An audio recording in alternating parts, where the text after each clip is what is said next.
Hi guys. Okay, today we're going to talk to the Silver Wolves, and this one's kind of serious. Okay, most of you who are in the Silver Wolf group have talked to me and told me about how you're up in years, you're 72, and you got prostate cancer, or you've got this health issue, or a bad hip, or whatever. I fully feel it. I understand. And many of us Silver Wolves, what we're trying to do is stay active and still go out into the environment that we love and spend the time out there. Either to go out and be with the grandkids, or simply because we loved fishing and hunting and traveling when we were younger, and we still want to enjoy it in our silver years. And I fully understand that. But at the same time, we have to be very conscious of our health. Okay? And so it becomes very imperative that we stay focused on taking care of our health and making sure we've got a safety net for us coming out to do these things, to go out and camping, etc. Now, in an earlier video I talked about having a ghost rider.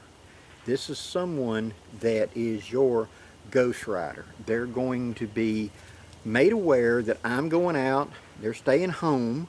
You know, there's somebody else. This can be your wife, your husband, your brother, your kids, your grandkids, a close friend, whatever. But they're like the designated driver. There's somebody that I say, okay, Tuesday, I am going out. I am going to this place. I'm going to take my blue truck. I'm going to go down to that lake. I'm going to fish. I'm going to go do. I will text you when I'm going in. I will text you when I'm coming out. And their job is to sit there and you contact them by text and say, okay, I'm here. They know you're at the lake.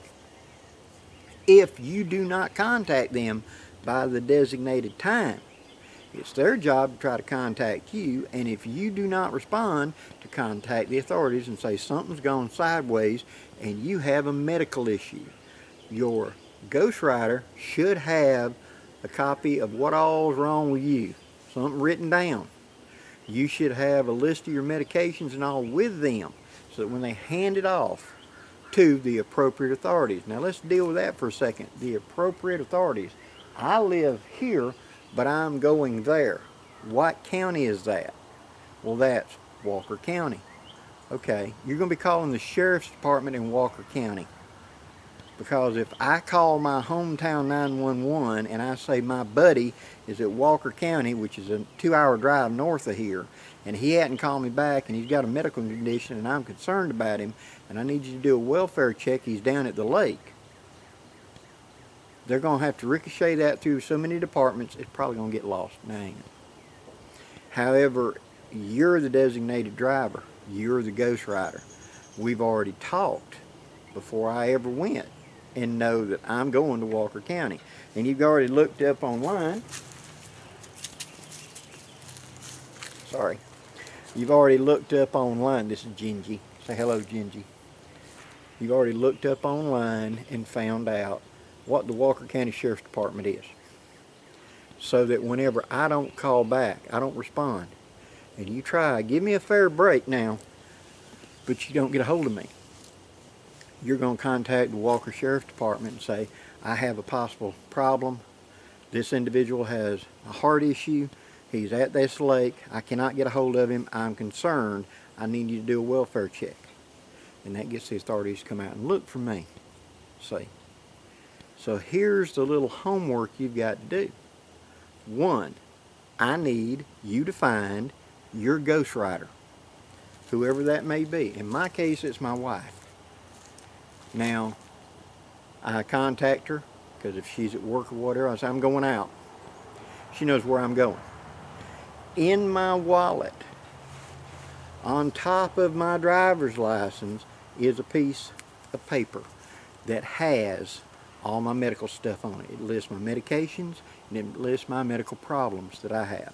I have heart issues. I've had multiple heart attacks. That, and I'm a high risk for stroke. So that's down there, okay? So that when the authorities get there, the first responders get there, if I've just been found by another party out here at the lake, slumped over a loading dock or sitting in the seat of my truck, non-responsive, and they get somebody to me, of course, they're going to check for my ID on the body, and that's where they're going to find that. I should have an alert bracelet, shouldn't I? And if you have one of those medical conditions where that would be warranted, think about getting one of them alert bracelets to get there. Or they even got dependents today. They'll give you your whole medical history. This is an important thing. We've got a lot of people counting on us to come home, of wife, husbands, kids, grandkids, close friends that don't want you to just disappear into the ether. So you need to cover your tracks. Make sure that you've got the designated driver, that ghost rider, that's going to be sitting there listening and following up on what's got to be. If you don't show up, it comes in. On the front dash of my truck, when I'm going to be over here alone at the lake, and I'm going to be on the lake canoeing, let's say, and fishing, I have a piece of paper written, I set up on the dash. You can look in, say, I'm fishing in the lake, orange canoe. So they know it's me. Whenever on my person, I've got my medical stuff on me, because the first responders are going to check that. Once they check my vitals and everything, they're going to look for a wallet to see if they can ID who I am. There it is on top of my license. It says my medical. So they know to open it up and look. First responder, open up medical info. And that gives them the information they need. This little thing could save your life. This little thing could get you back home. Because if I do get in here and I have a issue with my vehicle and I'm stuck somewhere and got zero cell service, what does my ghost rider do? My check-in time comes and I don't check in. He's going to hit me up. He's going to try for 30 or 40 minutes. If he cannot get me to the phone in 30 or 40 minutes, he calls and tells the correct first responders my location, my vehicle, my tag number, and my medical issues, and say that they're concerned and would like a welfare check. They'll send an officer out there to take a look. That's your ghost rider.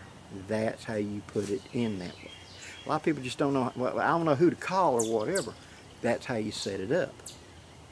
Because it's usually, unless you're in a city or at a state park.